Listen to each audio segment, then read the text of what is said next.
We are not free unless the men who frame and execute the laws represent the interest of lives of the people and no other interest.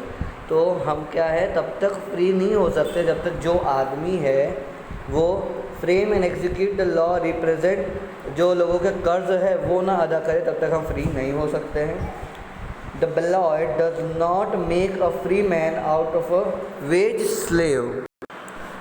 एक ballot जो होता है यानी कि एक vote जो होता है किसी एक आदमी को जो कि मजदूर है उसको क्या फ्री नहीं कर सकता है.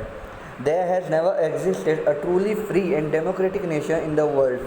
तो आज तक जो विश्व है उसमें कोई भी ऐसा देश नहीं आया है जो कि पूर्ण रूप से क्या हो, आज़ाद हो. From time immemorial, men have followed with blind loyalty the strong man who had the power of money and armies. तो लोग क्या करते हैं, जिसके पास ऐसा व्यक्ति जो है जिसके पास पैसा और पावर दोनों है, लोग उसको ही फॉलो करते जाते हैं. वो जो करता है जो कहता है उसकी बातें सुनते हैं. Even while battlefields were piled high with their own dead they have tiled the lands of the rulers and have been robbed of the fruits of their labour. तो क्या बोलते हैं कि कभी ऐसा हो जाता है कि ये जो बड़े लोग हैं जब युद्ध कभी होता है तो ये बड़े लोग बचे रहते हैं और जो उनके मजदूर होते हैं उनका सहारा लेके जीवित रहते हैं, मतलब उनको हर चीज़ में आगे कर देते हैं.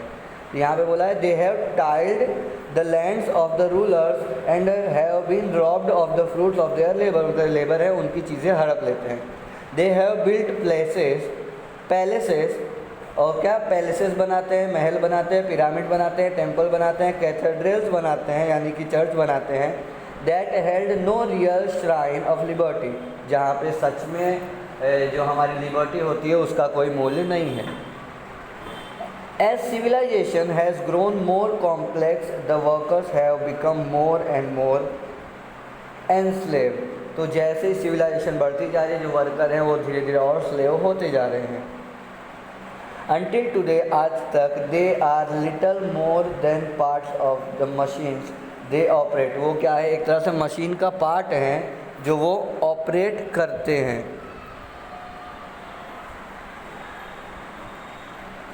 Machine they operate daily they face the dangers of rail road. जो रेल की रोड होती है उसका वो मतलब रोज़ अपनी ज़िंदगी में क्या करते हैं, डेंजर को फेस करते हैं.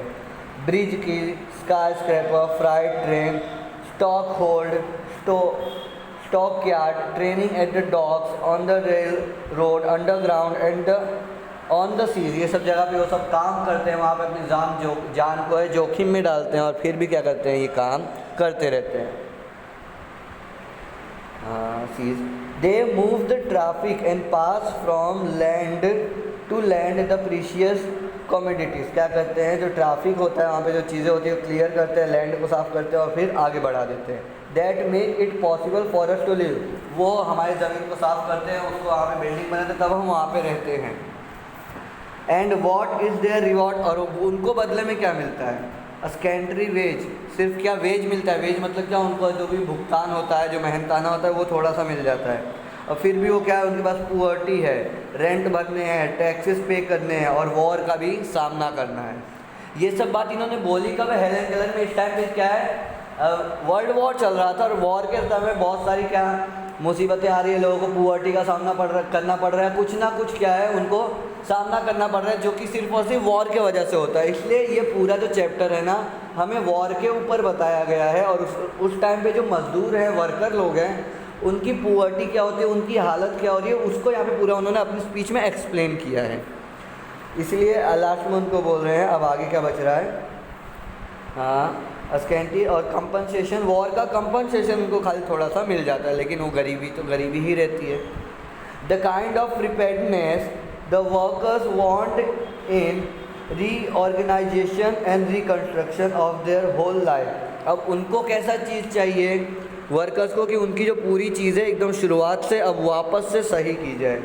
such as has never been attempted by statesmen or government. यानी कि जो स्टेट्समैन यानी कि जो स्टेट की गवर्नमेंट होती है, यानी कि या तो जो गवर्नमेंट होती है उनके द्वारा जो भी डिसीजन नहीं लिए गए वो लेने चाहिए. The Germans found out years ago that, German जो लोग थे उन्होंने बहुत पहले क्या पाया था They could not raise good soldiers in the slums, so they employed the slums. तो क्या कहते हैं, अगर उनको अच्छे सोल्जर चाहिए तो वो स्लम्स में मतलब झोपड़पट्टी में उनको नहीं मिल सकते, तो उन्होंने क्या किया, स्लम को ही हटा दिया. They saw to it that all the people had at least a few of essentials of civilization. civilization का कुछ हिस्सा सबके पास है, चाहे वो डिसेंट लॉजिंग हो, क्लीन स्ट्रीट हो, होलसम इफ स्कैंटी फूड, थोड़ा फूड हो, प्रॉपर मेडिकल केयर हो, प्रॉपर सेफ गार्ड हो मतलब सुरक्षा हो, for the workers in their occupation, जो भी काम लोग कर रहे हैं, वर्कर रख रहे हैं, तो उनके लिए ये सब चीज़ें होनी चाहिए, या तो है, ऐसा उन्होंने देखा. And that is only a small part of what should be done, और ये जो थोड़ा सा हमें करना चाहिए उनके लिए, उसमें से कुछ हिस्सा ही है. It is your business to force these reforms on the administration, और ये हमारा बिजनेस है कि ये सब चीज़ें हमें करनी चाहिए अपने एडमिनिस्ट्रेशन में. Let there be no more talk about what a government can और कैन नॉट डू. अब ये जो बात हुई थी, हमने ये सब गवर्नमेंट को क्या करना चाहिए या क्या नहीं करना चाहिए, अब ये सब बात बहुत हो गई. All these things have been done by all the belligerent nation in the turmoil of war. तो ऐसा जो भी नेशन है जो कि वॉर से ये सब सामना कर रहा है, उसको ये सब करना चाहिए. Every fundamental industry has been managed better by the government than by private और कॉर्पोरेशंस. तो ये सब जो चीज़ें हैं प्राइवेट के बजाय जो गवर्नमेंट है ना, उसको अच्छे से करना चाहिए, लेकिन यहाँ पे ज़्यादातर उल्टा ही होता है. It is your duty to insist upon still more radical measure. तो ये क्या है, हमारी ड्यूटी है कि ये सब चीज़ें जो हमारे, इसके लिए हम आगे बढ़ें. It is your duty to insist, हमें लोगों को इंसिस्ट करना चाहिए, जोर देना चाहिए इस बात पे. It is your business to see that no child is employed in an industrial establishment और माइन और स्टोर. ये हमें देखना चाहिए कि कोई भी जो बच्चा है, बालिग नहीं है, तब तक वो नाबालिग होता है, और नाबालिग की एज में, नाबालिग के समय में वो क्या है, कहीं पे भी काम ना कर रहा हो, चाहे वो इंडस्ट्री हो या कोई खदान हो या कोई दुकान हो. And that no work is needlessly exposed to accident और डिजीज़. और जो भी काम है वहाँ पे कोई काम में कोई एक्सीडेंट ना हो या उसके वजह से कोई बीमारी ना हो किसी को. इट इज़ योर बिजनेस, ये तुम्हारा काम है, to make them give you clean cities, कि तुम उनको क्लीन सिटी मिले, फ्री फ्रॉम स्मोक, स्मोक जो धुआं है उससे दूर रहे, डर्ट से दूर रहे, कंजेशन से दूर रहे, दम ना घुटे उनका. It is your business to make them pay you a living wage. ये क्या है, मतलब ये सब जो बातें हैं ना, हेलेन केलर मजदूरों से कह रही है, ये तुम्हारा काम है कि तुम उनको ऐसे फोर्स करो या उनको ऐसे बनाओ कि वो तुम्हारे लिए ये सब चीज़ें करें. अभी भी उन्होंने क्या बोला है कि इट इज़ योर बिजनेस, तुम्हारा काम है कि to make them pay you a living veg, वो तुम्हें ऐसा भुगतान करे, ऐसे जो तुम्हारी सैलरी जो भी होती है ऐसा दे कि तुम अच्छे से रह सको. It is your business to see that this kind of preparedness is carried into every department on the nation. ये तुम्हारा काम है कि तुम देखो, तुम ध्यान दो कि तुम्हारे लिए ये सब काम हर डिपार्टमेंट में, नेशन के हर डिपार्टमेंट में हो रहा है.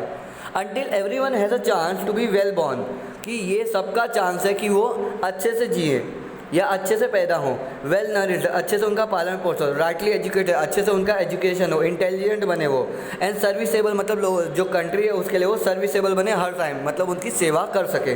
तो ये सब तुम्हारे हाथ में है. तुम जब तक अपना काम निकलवाओगे नहीं, वो लोग तुम्हारा काम करेंगे नहीं, वो तुम्हें क्या ऐसे पाँव के नीचे रगड़ के रखेंगे. इसलिए तुम्हें आगे बढ़ना पड़ेगा, इसके खिलाफ आवाज़ उठानी पड़ेगी. Strike against all ordinances and laws and institutions that continue the slaughter of peace and the cruelty of war. तो इस सब के वजह से जो भी लोग इसके पीछे हैं उनके पीछे तुम्हें आवाज़ उठानी पड़ेगी, स्ट्राइक करना पड़ेगा, आंदोलन करना पड़ेगा. स्ट्राइक अगेंस्ट वॉर, वॉर के खिलाफ स्ट्राइक करो. For without you know battles can be fought, क्योंकि तुम्हारे बिना कोई भी जो बैटल है वो नहीं हो पाएगा. तो अगर तुम झगड़ा नहीं करोगे तो झगड़ा होगा ही नहीं. Strike against manufacturing scrap and gas bombs all other tools of murder. तो मर्डर के ये सब जो आर्म्स बन रहे हैं, मतलब मशीनरीज बन रही हैं, गन्स बन रही हैं, बॉम्ब्स बन रही हैं, ये सब के खिलाफ तुम आंदोलन करो. Strike against preparedness that means death and misery of millions of human beings. तो जो लोगों को पहले से मारने के लिए उन्होंने प्रिपेरेशन करके रखा है गन्स के थ्रू, बॉम्ब्स के थ्रू, इसके खिलाफ आंदोलन करो. बी नॉट डम्ब, कि बहरे मत बनो. ओबीडियंट, गूंगे बहरे मत बनो. Obedient slaves in an army of destruction, की जो तुम जैसे स्लेव हैं ये आर्मी ऑफ डिस्ट्रक्शन में नहीं जा सकते. तुम्हें क्या बनना है, be heroes in an army of construction. तुम्हें वहाँ पे हीरोज़ बनना है इन आर्मी ऑफ कंस्ट्रक्शन के लिए। तो ये पूरा इनका स्पीच था हेलन केलर का इन लोगों के लिए कि वो अपने लिए खुद लड़े, दूसरों के वेट में ना रहे। ये जो अगर वो वॉर में जाएंगे ही नहीं तो वॉर होगा ही नहीं, अपने अच्छे के लिए खुद उनको आवाज़ उठानी पड़ेगी।